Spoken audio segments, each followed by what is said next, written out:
আসসালামু আলাইকুম রহমতুল্লাহ। আশা করি সবাই ভালো আছেন।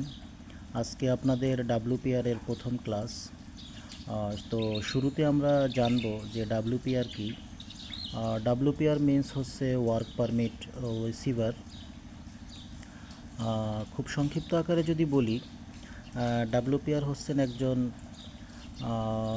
সার্টিফাইড সার্টিফাইড ব্যক্তি, যিনি কাজ করে থাকেন শিল্প, কনস্ট্রাকশন, দেন আপনার বিভিন্ন ধরনের উচ্চ ঝুঁকিপূর্ণ প্ল্যান্ট, এবং তিনি একটি পারমিট সংগ্রহ করেন এবং পারমিট সংগ্রহ করার মাধ্যমে তিনি কাজের যে এরিয়া আছে সেটির নিরাপত্তা নিশ্চিত করে থাকেন।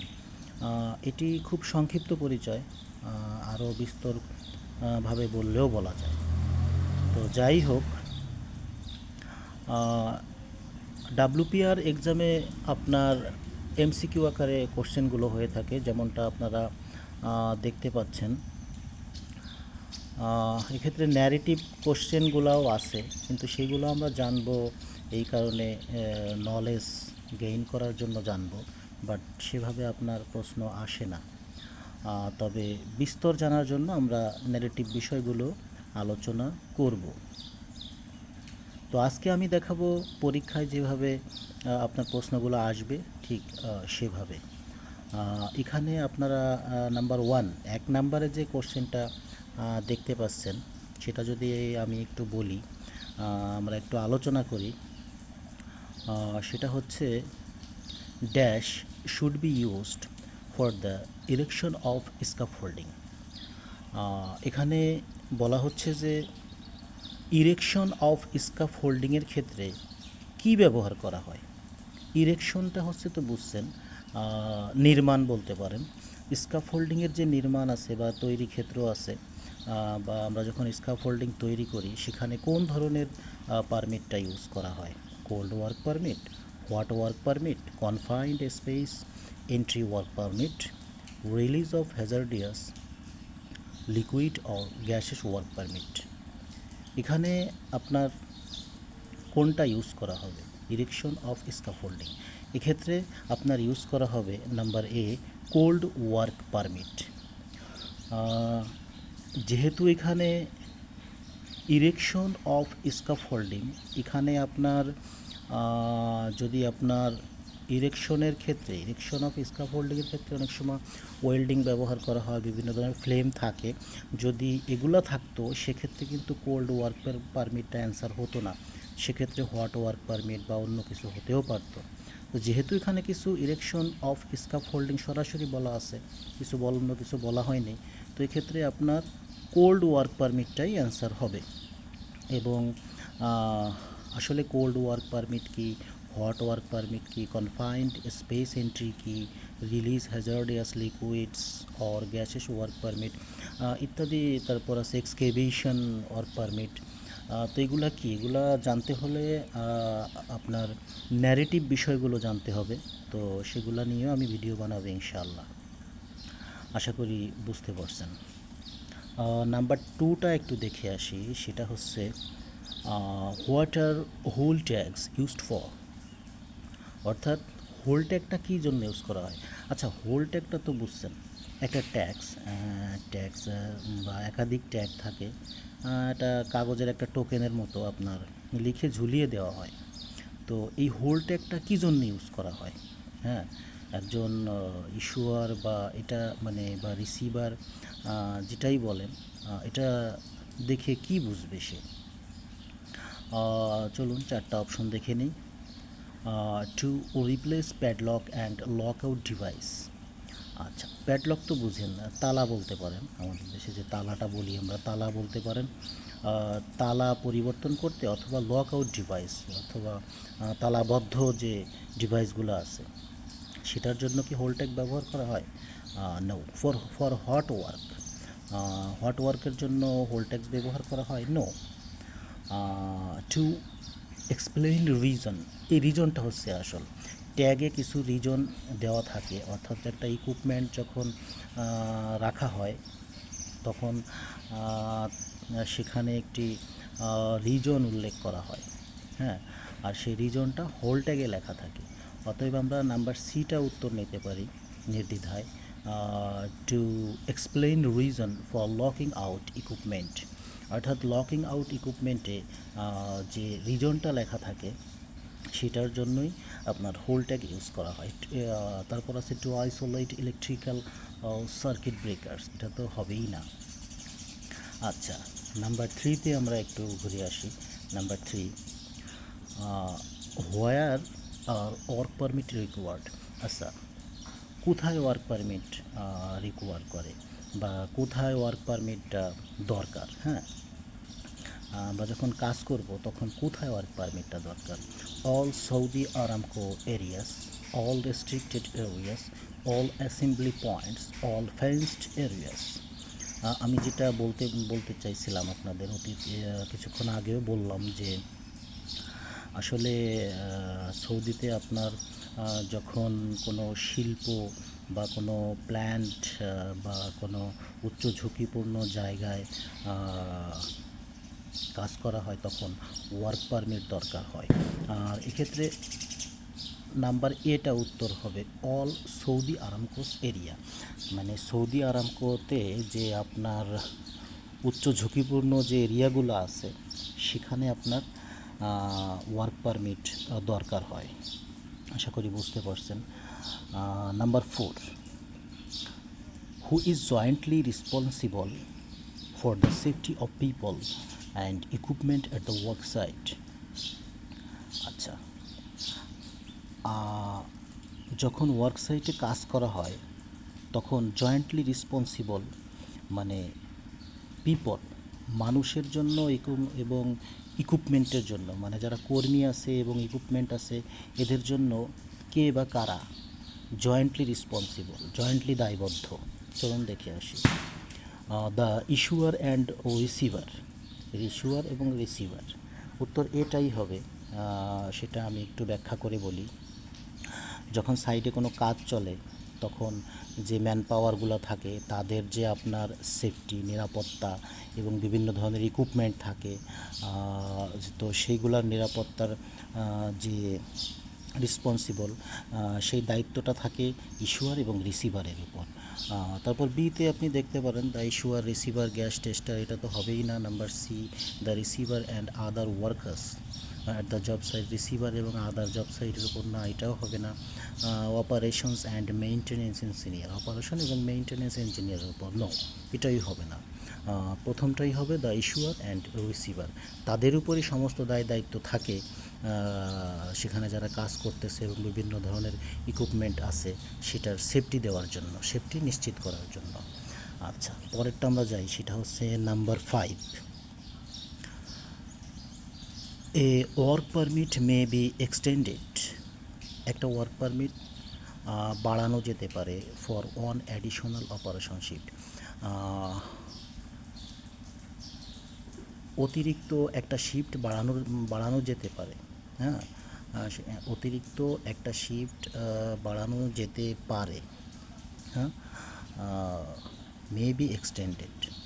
হ্যাঁ, তো অতিরিক্ত একটা শিফট বাড়াতে হলে কি করতে হবে? হ্যাঁ, সেটা হচ্ছে যে the new one upcoming issuer and receiver agree on condition and sign the permit to extend. আচ্ছা, নাম্বার এটা দেখেন, এখানে আপনার বলা হচ্ছে একটা ওয়ার্ক পারমিট বাড়ানো যেতে পারে বা বাড়ানো হতে পারে একটা অতিরিক্ত অপারেশন যে শিফট আছে, অর্থাৎ এক শিফট চলতেছে আরেক শিফট বাড়ানো হবে। তো যদি আপনার নাম্বার এটা দেখেন, দ্য নিউ অনকামিং মানে তো বুঝতে পারছেন আসন্ন, দ্য নিউ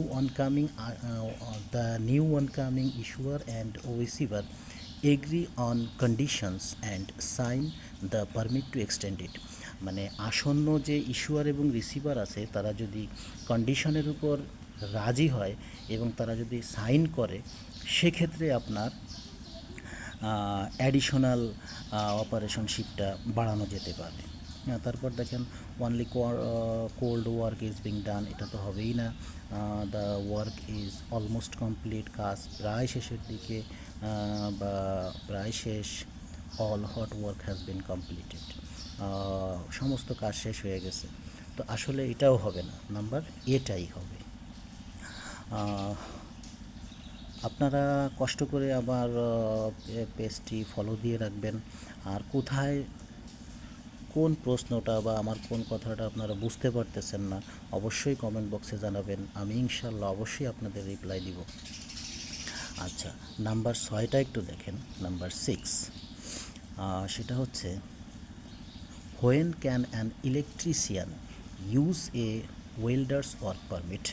হ্যাঁ, এটা আসলে খুবই সহজ। দেখেন, when can an electrician use, একজন ইলেকট্রিশিয়ান কখন ব্যবহার করতে পারে এ ওয়েল্ডার ওয়ার্ক পারমিটস, একজন ওয়েল্ডার ওয়ার্ক পারমিট, একটা ওয়েল্ডার ওয়ার্ক পারমিট ইউজ করতে পারে। মানে এখানে বলতেছে একজন ইলেকট্রিশিয়ান কখন একটা ওয়েল্ডার ওয়ার্ক পারমিট ইউজ করতে পারে। আসলে একজন ইলেকট্রিশিয়ান কখনোই কোনোভাবে কোনো ধরনের ওয়ার্ক পারমিট ইউজ করতে পারবে না। সো এখানে উত্তর হবে নেভার, নেভার, কখনোই না। ইলেকট্রিশিয়ান কখনোই আপনার একজন welder work permit use, welder কেন, ওয়েল্ডার হোক, আপনার অন্য যে কোনো কাজ হোক, স্কাপ ফোল্ডিং হোক, যাই হোক, এক্সকেভিশন হোক, সে কোনো ধরনের ওয়ার্ক পারমিট ইউজ করতে পারবে না। অতএব আমরা এখানে সরাসরি নেভারটা নিতে পারি। আচ্ছা, আমরা পরবর্তী প্রশ্নে যাই, number 7, which one which of the following answer best describe A work permit receiver. আচ্ছা, ফলোয়িং অ্যান্সার্স মানে নিচে যে 4টা অ্যান্সার দেওয়া আছে, সেন্টেন্স দেওয়া আছে, তার ভিতর কোন সেন্টেন্সটা আপনার ওয়ার্ক পারমিট রিসিভারের সঙ্গে যায়, অর্থাৎ ওয়ার্ক পারমিটের সঙ্গে যায়, মানে ওয়ার্ক পারমিট ব্যক্তিটার সঙ্গে যায়, সেটা বলতেছে। Only maintenance or construction supervisor, oh sorry, any maintenance or construction supervisor.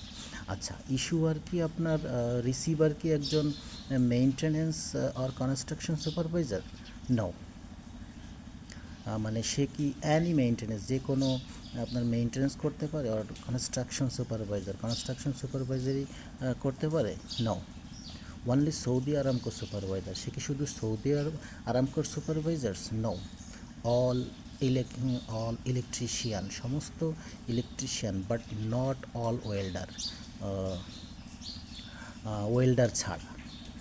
এটা কি হবে? নো। ক্রাফটসম্যান, ক্রাফটসম্যান মানে কি?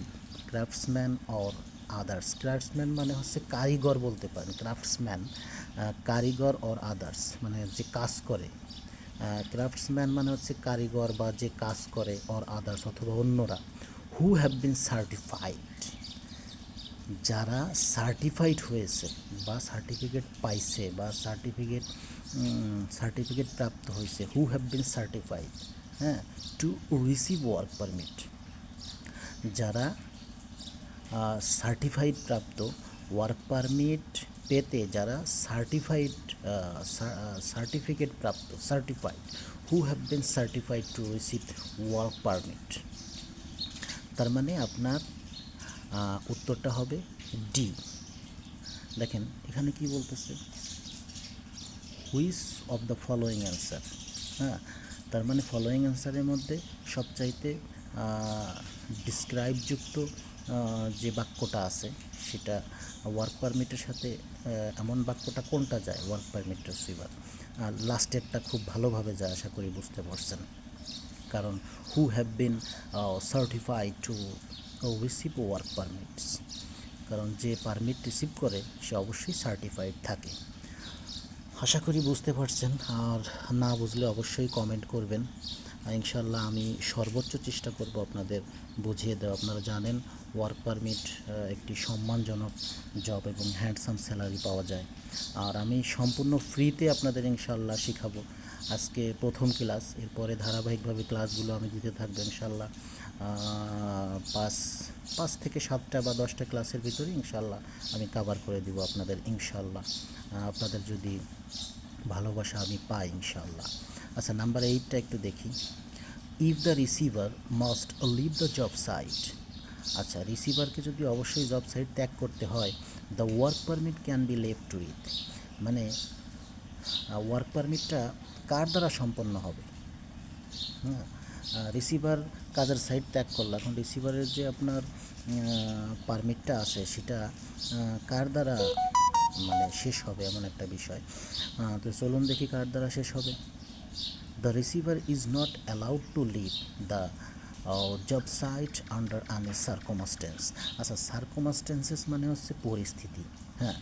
তো the receiver is not allowed, receiver কখনোই অ্যালাউড না to leave the job site under any circumstances, অর্থাৎ রিসিভার কখনোই সে তার জব সাইট ত্যাগ করতে পারবে না যে কোনো পরিস্থিতিতে। যে কোনো পরিস্থিতিতে আপনার সে তার জব সাইট ত্যাগ করতে পারবে না, এটাই উত্তর। দেখেন এখানে আমি আরেকবার আপনাকে বুঝিয়ে দিই।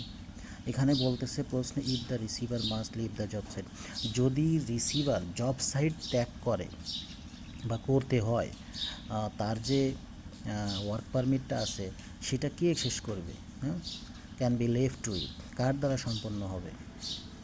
তো বিষয়টা হচ্ছে যে একজন রিসিভার কখনোই সে তার জব সাইট ত্যাগ করতে পারবে না। আর প্রথম সেন্টেন্সটাই সেটা বলা আছে, the receiver is not allowed to leave the job site under any circumstances, receiver কোনো পরিস্থিতিতেই সে তার জব সাইট ত্যাগ করতে পারবে না। তারপর বি নাম্বারে আছে anyone as long as permit remain on the job site, এটা তো হবেই না। যে কেউ, এটা তো হবেই না। অ্যানিওন who can read the work permit, যে কেউ আপনার ওয়ার্ক পারমিট পড়তে পারে, এটা তো হবেই না। ডিতে আছে senior crew member who understand the job and condition stand on the work permit, একজন উচ্চপদস্থ কর্মী বা ক্রু মেম্বার হু আন্ডারস্ট্যান্ড, যে বুঝতে পারে the job site condition stand on the work permit, তো এটাও হবে না। তো উত্তরটা নিশ্চিতভাবে আপনার 8 নাম্বারের উত্তর হবে এ। তো আজকে আপনাদের সবাইকে অনেক অনেক ধন্যবাদ।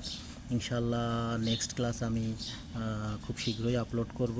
আপনারা যদি আমার ক্লাসটি বুঝতে কোনো প্রকার কষ্ট হয় অবশ্যই কমেন্ট করবেন, ইনশাল্লাহ আমি আরও ভালো করে বুঝিয়ে দেওয়ার চেষ্টা করব। আর পেজটি অবশ্যই ফলো দিয়ে পাশে থাকবেন। আসসালামু আলাইকুম আ রহমতুল্লাহি ওয়া বারাকাতুহু।